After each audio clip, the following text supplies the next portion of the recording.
now we are going to start lecture 12, Lies That Families Believe. And actually, we're really making a transition now into a little bit more family, parenting, and this type of thing. So this will be the beginning of your next test will be on this lecture, Lies That Families Believe. So let's look at this. Number one, here's a lie that people believe, that young people believe a lot of times. Getting married will solve all your problems. I'm sorry. I can't read that lie and not laugh. But there's actually people that believe that. That like, you know what? We just get married. That will solve all of my problems. Can I tell you, all of your problems are solved in a relationship with Jesus Christ, not another person. There are three results of someone that believes this lie. Getting married will solve all my problems. Singles feel inferior then. So if getting married will solve all my problems and I'm single, then I guess I'm kind of inferior to other people that are married. Well, that isn't true at all. Matter of fact, as you read the New Testament, Paul seems to indicate like it's better if you're single. So singles feel inferior as if marriage is the most fulfilling of all experiences. Being in the center of God's will is the greatest place to be. Being in the center of, if God's will for your life right now is to be single, then that's it, gang. Don't believe the lie. Well, if I was only married, that would solve all my emotional problems. No, it wouldn't. No, it wouldn't. I know people that are married that are very lonely people. So marriage isn't the panacea to all of our needs and all of our problems. Rushing into God's will not be willing, and not being willing to wait on God is going to cause you more problems than anything. Get parents' blessing. We've talked about that. Allow God to prove himself in that. Number three, thinking people change because they got married is a result of this lie. And I just got to tell you, it's not that way. The Lord changes people as they surrender to the Spirit of God, not marriage. Marriage doesn't change people, students. The Holy Spirit changes people, and he can change them whether they're married or not. So, boy, getting married will solve all of your problems. Now, three right responses to this lie. Number one, wait on the Lord. Number one, wait on the Lord. All cautions are dispelled. Number two, seek the Lord first. All commitments are dedicated. And Proverbs 3, 5, and 6, trust in the Lord. So there's three biblical responses to this lie. Number one, Psalm 27:14, wait on him. Matthew 6:33, seek first the kingdom of God, not marriage first. And number three, trust in the Lord, not a spouse. And all conditions are destroyed. So the three right responses to the lie, the three results of the lie. Number two, here's one. We talked about this way back on our true false question on love. Genuine love is permanent. That is a lie. Genuine love is not permanent. You've got to work on that relationship between husband and wife. You've got to work on that relationship all of your life. Just because you love that person at one time is not a guarantee that you will always love that person. Three results of this lie. Number one, this is really good. You begin to doubt about marriage. Well, I wonder if I married the right person because I'm not having the same feelings towards them that I used to have. So now I wonder if I married the right person. I doubt that's going to be a result of this lie. If you believe that genuine love is permanent, you're going to doubt your marriage. Number two, you're going to be depressed in your marriage. I've ruined my life. Who was I really supposed to marry? And number three, the destruction of marriage. The doubt about marriage, depression in marriage, and the destruction of marriage. If you believe that genuine love is permanent, I'm telling you, you are headed down a wrong road. Number two, or large B under that, three right responses to this lie. Center your life around your commitment, not your compatibility. No, we're in this. Now, remember, there's the committed marriage and the charity marriage. But even in the charity marriage, you got to have commitment and center it on the commitment, not the compatibility. You know, we don't get along as well as I thought we were going to. It's okay, you're committed. And out of that commitment will come compatibility. Hey, I ain't marrying no one else.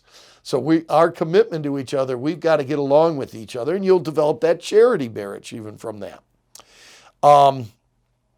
Number 2, understand love is much more than a feeling.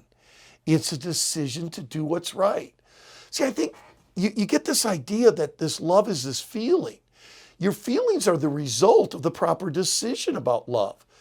Genuine love is not permanent. I have to be determined to my commitment, to my love, to the decisions that will please my spouse. I'm not sure if I love him or her. I'm not sure I ever loved him or her.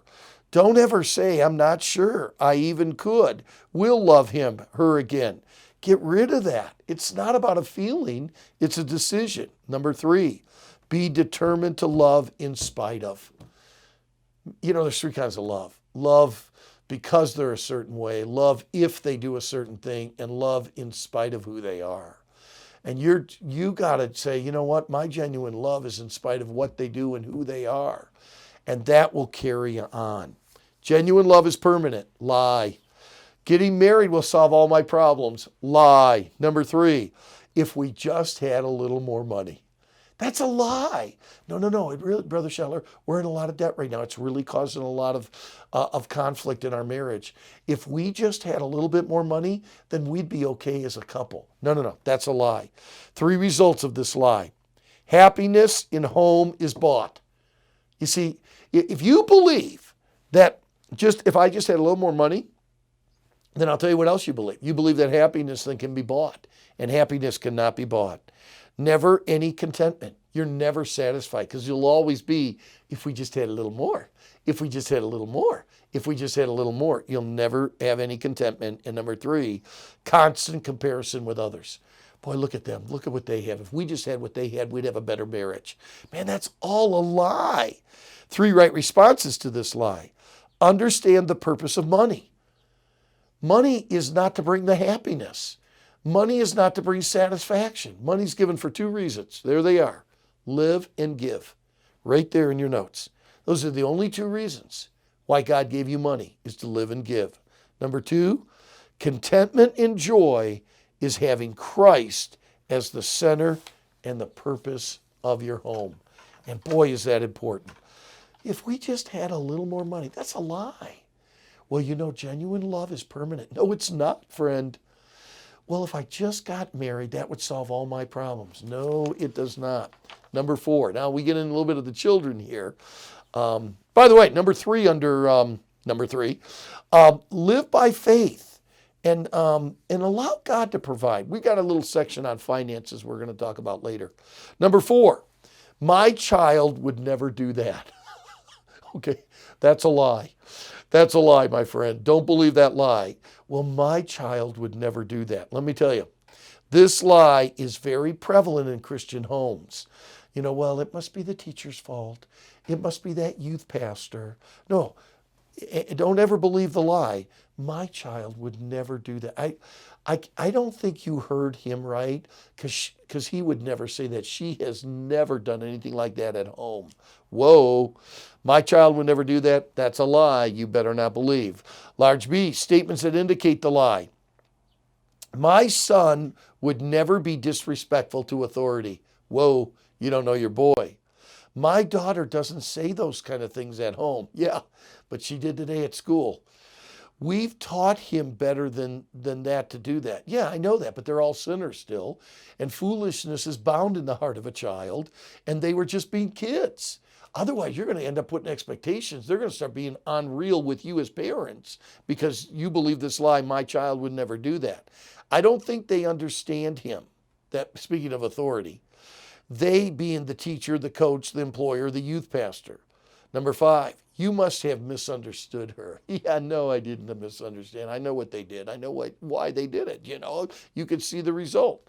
That could never have happened with my child. Yep, it did happen with your child. Don't ever believe that. Here's the results of that lie. Now this, you got to get these. It takes you out of the reality with your child. If you believe the lie that my child would never do that, then you are not being real about your kids. And by doing this, if you refuse to believe what others say, you have stopped helping your child. You will wake up and you will have lost your child and then ask why. Small b, Manoah's report card. I love this. Manoah got an A in dedicating Samson to the Lord. Manoah got an A in desire for his son Samson. Manoah got an A in devotion to his son Samson. Manoah got an F in disciplining his son Samson. I'm going to tell you why. Manoah never thought Samson could do anything wrong. Never believed this is God's child. God's hand is on Samson. Yeah, but he's still a sinner. And you better understand, Manoah, where your Samson can head. Boy, that's just some really good stuff there, guys. Number 2, it builds pride in the children. Oh, yeah. Taking up the offense of the child can make them think that they are in the authority. And a lot of parents who believe this lie, my child could never do that, they begin to take up the offense of the child and making them think that they are actually the authority. It gives the child unscriptural security because they're deceived about themselves. That child, that Obadiah verse 3 is a great verse. They deceive themselves. And I'm going to tell you something. You're raising up a kid that's going to have a wrong view of themselves if you believe my child would never do that. Number 3, it causes unholy comparison with other families. It causes unholy comparison. Galatians 6:1. Brethren, if a man be overtaken in a fault, ye which are spiritual restore some. You begin to think, well, my kid is better than these other kids. And I'm telling you, that is an unholy comparison with other families. Number 4, then the blame shifting begins because your child is going to have problems. And you believe, oh, my child would never do that, then they won't take responsibility. It's life circumstances, it's church, it's school, it's their friends, but it's never your child. My child would never do that is a lie you cannot afford to have. Here's the right responses to that lie. Understand the depravity of children. Okay, Jeremiah 17:9, the heart is deceitful above all things. That means your child's heart is deceitful. Proverbs 29:15, the rod and reproof give wisdom, but a child left to himself bringeth his mother to shame. You can't, there's foolishness bound in there. And then it is, Proverbs 22:15, foolishness is bound in the heart of a child, but the rod of correction shall drive it from him. Proverbs 23:13 and 14. We'll be talking about these verses later. Withhold not correction from a child, for if thou beatest him with a rod, he shall not die. Thou shalt beat him with a rod and shall deliver his soul from hell. Let me tell you something. All we, like sheep, have gone astray. That's your child as well. Don't believe the lie. Protect authority. You are their number one authority. Every authority figure in their life you need to build up and protect. It's God ordained. Number 3, learn to question your children rather than just excusing them. Don't just let them get away with stuff. Be sensitive to indicators. Inspect what they are doing. Well, I told my child to do this. I'm sure he is. No, he's not doing it. It's not what you inspect. It's not what you expect about your children. It's what you inspect about them. Be firm, but don't give up on your children. Those are right responses. Last lie. You just have to survive through the teen years with your children. That's a lie. You don't survive with your children in their teen years.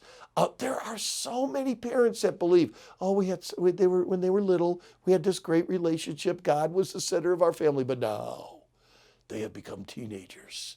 And I know what that means, that we just have to survive during this. No, man. And we'll talk about this later. Our goal is not good kids. Our goal is godly kids. And your teenagers need you.